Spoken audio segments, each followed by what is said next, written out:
Cláudio, também você tem uma outra veia, quer dizer, tem vários romances publicados, alguns publicados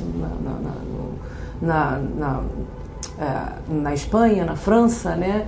Em russo temos aqui aqui uma edição belíssima da Volta de Emanuel, também aqui publicada. Queria falar com você sobre essa sua veia dramática também, que nos chega pouco, mas você tem diversas peças publicadas, muitas encenadas, e queria que você falasse um pouco dessa... Exato.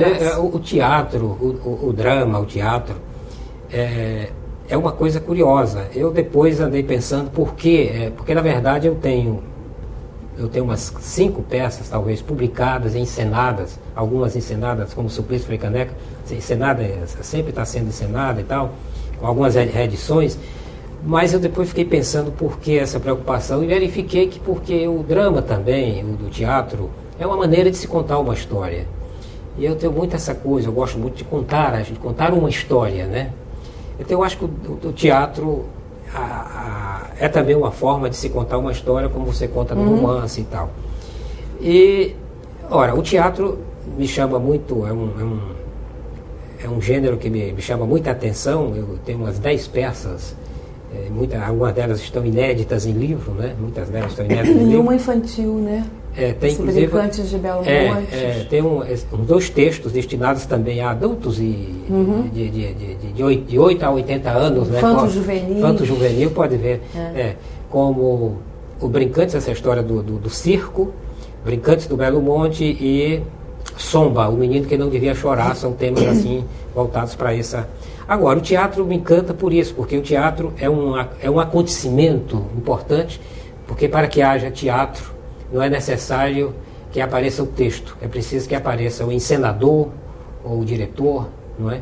É preciso que apareçam os atores vivendo aquele espetáculo e, sobretudo, o elemento fundamental que é o público. Então, é uma história que você conta que tem algo a ver com o espetáculo.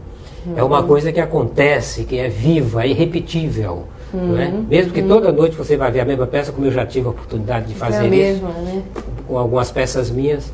Então, é sempre uma novidade, é diferente do filme, né? O filme é aquela coisa exata, mas o teatro não. Há a emoção do público, há o calor do público, há a emoção do ator, a emoção da luz, há toda uma inflexão de voz. Então é um espetáculo único e isso me encanta muito no teatro. Eu falo isso para dizer que teatro não é só o texto, claro, como também não é só o ator no palco dizendo qualquer coisa, nem tampouco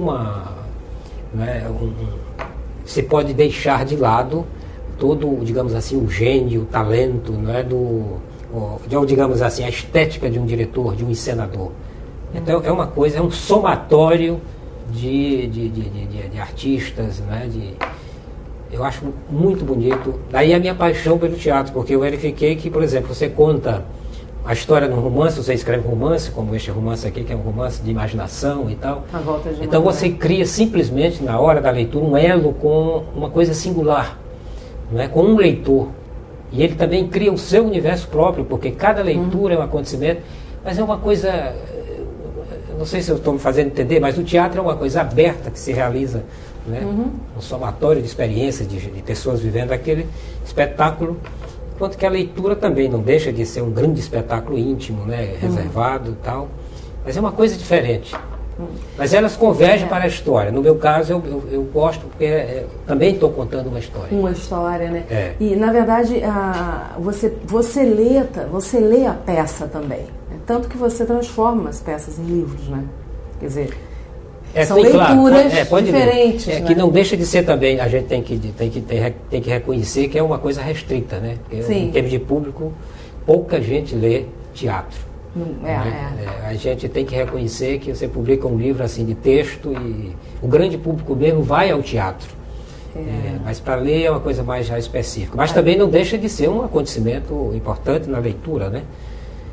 Eu acho importante lembrar que as peças elas são escritas, podem ser encenadas, também são para serem encenadas, mas elas podem ser lidas. Exatamente. Dizer, né? Imagina se tiver que esperar alguém montar uma peça para ser, né, ela ser reconhecida ou ser vista, né, de algum modo.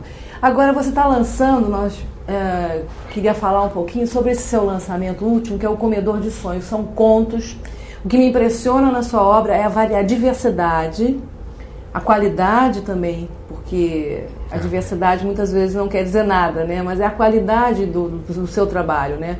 Tanto como biógrafo, ele escreveu, Cláudio, a biografia do Franklin Távora, que foi lançada pela Academia Brasileira de Letras, e depois publicou na Martins Fontes o Teatro de Franklin Távora.